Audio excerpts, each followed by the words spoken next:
Olá, segunda série. Tudo bem com vocês, pessoal? Bom, hoje, pessoal, a gente vai começar aqui um novo conteúdo, um novo capítulo, que é esse capítulo 11 aqui do livro de vocês, tá? Então, para dar início aqui, nós vamos falar sobre tecido de revestimento, né? Também chamado de tecido epitelial. É a pele que a gente conhece. Então, quais são as funções da nossa pele? A pele, ela tem função, primeiro, de proteção, de percepção de estímulos também, né? Sejam estímulos de calor, de dor, de pressão. Fazer o controle da nossa temperatura, isso é feito na pele também. São vários mecanismos que acontecem, né, para fazer o controle da nossa temperatura corporal e absorção e eliminação de substâncias. E a gente divide esse tecido epitelial em camadas diferentes. Então, a epiderme é essa camada mais externa da nossa pele. Ela é originada na ectoderme do embrião e não possui irrigação sanguínea. Aí você fala assim, mas Dani, e quando a gente corta e sai sangue? É porque percorreu além da epiderme, chegou na segunda camada, que aí sim tem vasos sanguíneos, tá?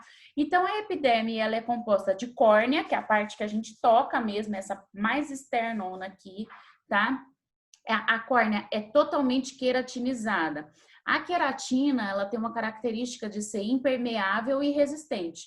Na nossa pele, essa impermeabilidade é parcial, porque a gente sabe que a nossa pele tem a capacidade de absorver algumas substâncias, porque senão não faria sentido no mercado aí farmacêutico ser vendido o anticoncepcional de adesivo, que é colado na pele, ou até mesmo aqueles adesivinhos, né, de nicotina quando a pessoa quer parar de fumar, né, um dependente de nicotina quer parar de fumar. Então, não faria sentido se você vendesse um produto desse se a nossa pele não tivesse essa capacidade de absorção. Então, essa impermeabilidade aqui, no caso, ela é parcial. E a córnea, ela é renovada completamente a cada 15 dias. Então, a cada 15 dias, toda a camada superficial é alterada ali, é mudada. Então, a renovação celular é constante na nossa pele. Na epiderme, nós temos também os melanócitos, né, que são células que produzem a melanina. A melanina, ela tem a função de proteger a nossa pele contra a incidência solar.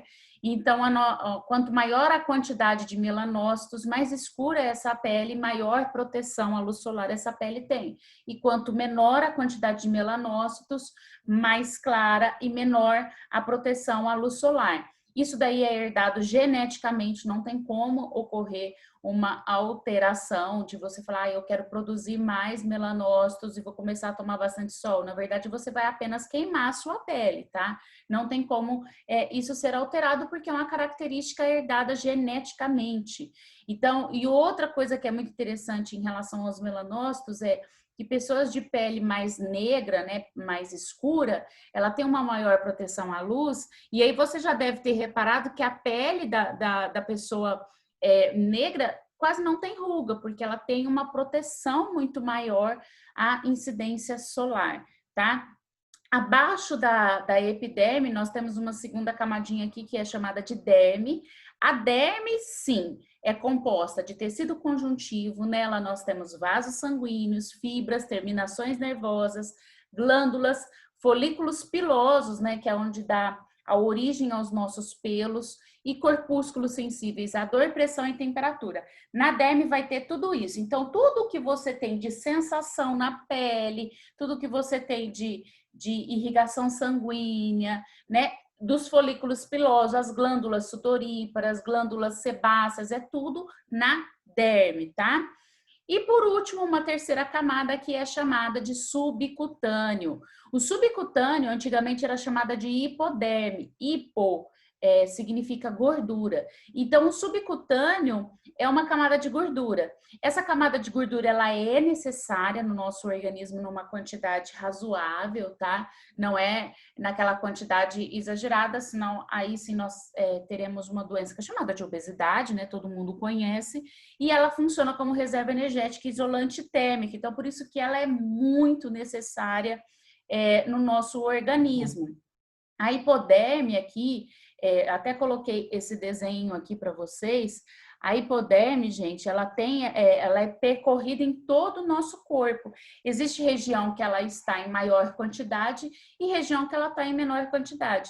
É lógico que para o corpo masculino e o corpo feminino existe uma diferença na armazenagem, né, vamos dizer assim, de gordura excedente que vem lá da alimentação. Porque se o seu corpo não está consumindo a quantidade de caloria que você se alimenta, ele tem uma reação de armazenar essa gordura, porque o seu corpo tem aquela resposta. Bom, pode ser que eu precise desse nutriente aqui, então eu vou armazenar.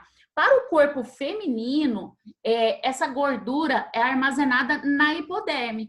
Para o corpo masculino, ela não é armazenada na hipoderme, ela é armazenada no meio das vísceras, né, no meio dos órgãos. Então, por isso que a obesidade para o caso dos homens é muito mais sério do que para o caso das mulheres.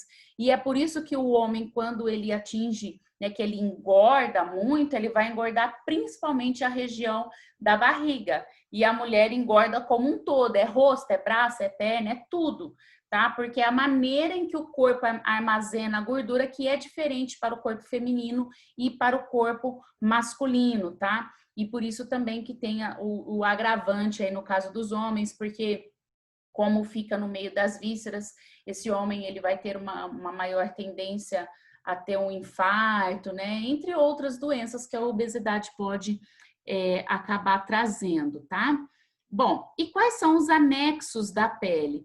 O primeiro são os pelos, mamíferos, né? Como mamíferos, todos nós temos pelos, ou em maior quantidade ou menor quantidade, isso também é um fator genético, né? Herdado geneticamente, e eles são necessários. Com certeza, quem já se depilou, já tirou pelo, percebe que no momento em que você arranca esses pelos, você perde parcialmente a sensibilidade. Os pelos, eles são finos bastões de queratina produzido pela compactação de resto de célula epidérmica. Então, vai se juntando ali e se forma no interior do folículo piloso. Que é essa parte arredondada aqui de baixo, tá? Cada folículo piloso está ligado a um pequeno músculo eretor, que é o que eu coloquei aqui, tá vendo? Nessa imagem, e que permite a movimentação do pelo. Aí você fala, meu pelo se movimenta? Sim, o pelo se movimenta, por exemplo, quando a gente está com frio. Então, quando a gente está com frio, acontece duas coisas. Primeiro, nossos pelos ficam eriçados, né? Ficam arrepiados. E isso é para que o calor que está na superfície da sua pele não seja dissipado. Então, você já deve ter percebido, por exemplo, se você tiver um gato, né? Um cachorro mais peludinho, que em época de frio parece que eles ficam mais peludos ainda, porque eles ficam com os pelos mais arrepiados, mais eriçados, tá? E isso acontece realmente para que o calor seja mantido próximo ao corpo. No nosso organismo, que o pelo é curto, acontecem outras reações, como, por exemplo, a vibração dos músculos, né, para maior produção de calor, entre outros fatores aí, tá? Então, o pelo, ele é extremamente necessário, porque ele auxilia na sensibilidade e também auxilia na retenção do calor, caso esse corpo enfrente aí o frio. Um outro anexo da pele, né, são as glândulas. Na nossa pele, nós temos dois tipos de glândulas diferentes, que são as sudoríparas e as sebáceas. As sudoríparas produzem o suor, né, estão presentes em todo o corpo, exceto na glande do pênis, né, cabeça do pênis, e nos lábios. Eles vão produzir suor e lançam na superfície da epiderme, no poro.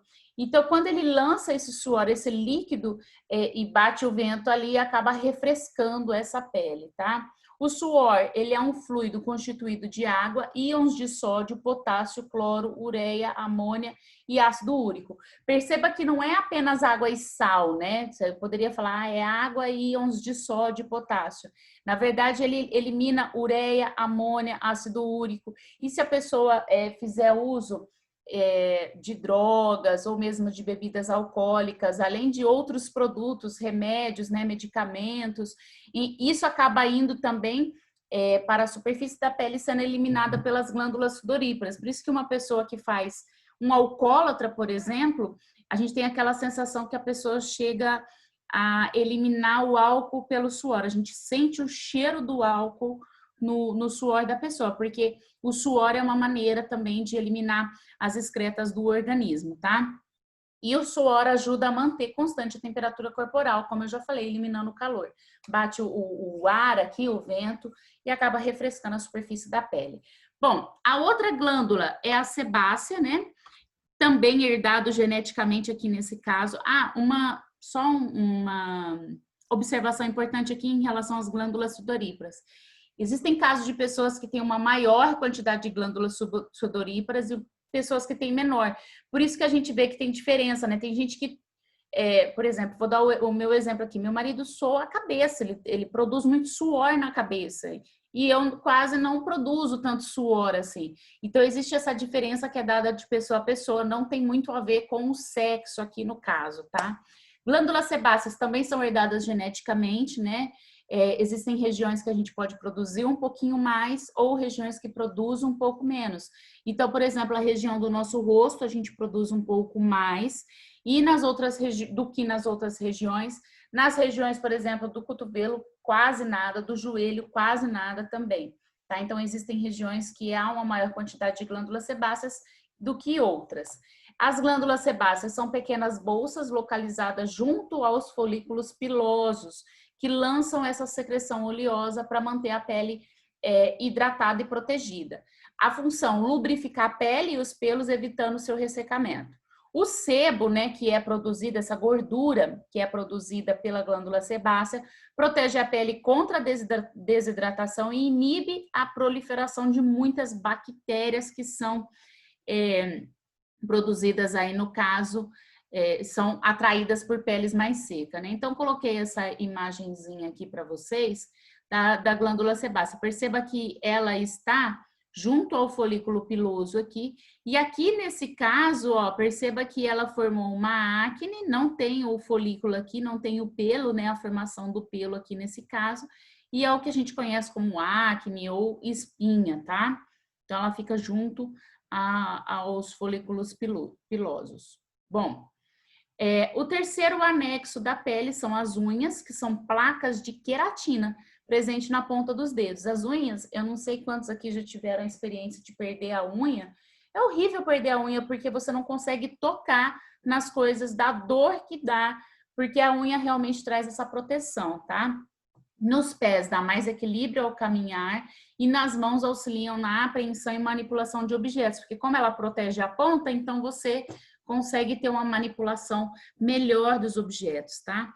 A unha cresce pela contínua compactação de restos de células mortas, repletas de queratina a partir do leito da unha. Então, eu coloquei aqui uma imagem para vocês da unha, né? Aonde que ela é formada. A unha, ela é formada... Deixa eu tentar... Não consegui. Então, a unha, ela é formada abaixo aqui é o que a gente chama de seio da unha, né? Abaixo da cutícula, um pouco mais para dentro. Abaixo desse seio da unha, abaixo da unha, tem uma base, né? E a unha aqui por cima, que é algo bem duro, né? Que vai proteger a ponta do nosso dedo. Certo, gente? Então, aqui a gente finaliza, né? Sobre os anexos da nossa pele. E eu quero fazer um exercício com vocês, que está na página 37 e 38. Esse exercício número 4 aí da PUC de Minas Gerais. Observe o esquema que representa um dos maiores órgãos do nosso corpo, do corpo humano. Assinale a alternativa incorreta. Esse órgão se refere à nossa pele, em que se encontram 4 tecidos básicos: epitelial, conjuntivo, né, que é a derme, muscular e nervoso? Sim, vamos ler as outras. A camada 1, qual que é a camada 1? A superficial ali, tá vendo aqui na imagem? Tá vendo que é a camada 1 superficial. Sofre muito desgastes e rupturas, portanto deve ser renovada constantemente? Sim, a gente viu que é renovada a cada 15 dias. C, na camada 2 podem se encontrar células de preenchimento, de defesa, responsáveis pela troca gasosa?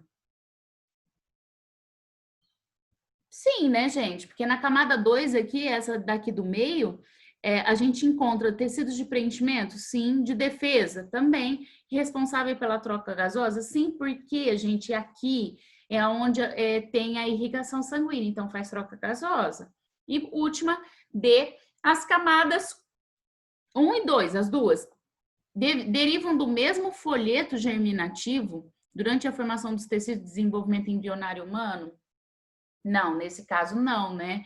A gente já viu aqui no começo, quero até voltar, que a pele, aqui um pouquinho mais, é originada, deixa eu voltar, a epiderme é originada na ectoderme. E, cadê? A derme aqui, não coloquei no esquema de vocês, mas ele fala, né, que a derme é originada na camada mesodérmica, né, não é na ectoderme. Então, os dois não são originadas no mesmo local do embrião.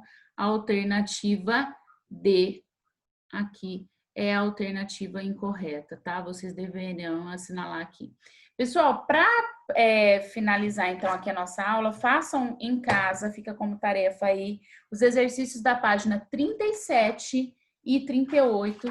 E aí depois, para a nossa próxima aula, a gente vai dar continuidade falando sobre o sistema de locomoção e sustentação do nosso corpo, tá ok? Bom, pessoal, é isso.